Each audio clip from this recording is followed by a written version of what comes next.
ආයුබෝවන් හැමෝටම අන පුංචි පැටව එක්ක අද කතා කරන්න යන්නේ කොහොමද නිර්මාණාත්මක වාක්‍ය තුනක් ලියන්නේ කියලා. ඒකට ටීචර් තෝරගත්ත මාතෘකාව තමයි මා දුටු රෑ අහස. පුංචි අපි හැමෝම දන්නවනේ මාතෘකාව දැක්ක ගමන් අපි කාලය තෝරගන්න ඕනේ. ඉතින් මෙතන මා රෑ අහස මේ වචන තුනෙන් නම් කාලය තෝරගන්න බෑ අපිට. හැබැයි අපි දුටු කියන වචනේ දැක්ක ගමන්ම දන්නවා දුටු කියන්නේ අතීත කාලයට අයිති දෙයක් කියලා. එහෙනම් අපි මේ රචනාව ලියන්නේ නැත්නම් මේ වාක්‍ය ලියන්නේ අතීත කාලයෙන්. මුලින්ම මම ලේසියෙන්ම කරනවා මෙන්න මේ විදියට මාතෘකාවට ගැලපෙන්න ක්‍රියාපද තුනක් තෝරගන්න. ටීචර් දැක්ක රෑ අහස තමයි ඔය. ලස්සන්ට හඳ තිබුණා, තරු පායලා තිබුණා, කුරුල්ලෝ එනේ අත පියාඹනවා.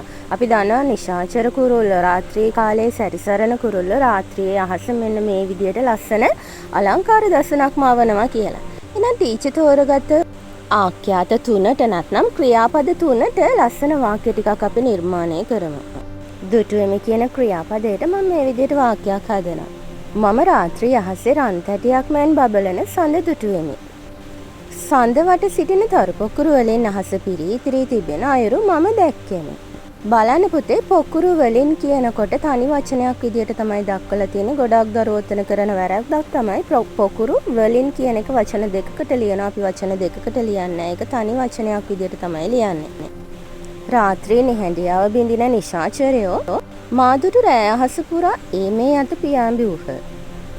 ඔයාලටත් පුළුවන් Taman දැක්ක දේවල් මෙන්න මේ විදියට අතීත කාලයේ ලස්සනට වාක්‍ය ලියන්න.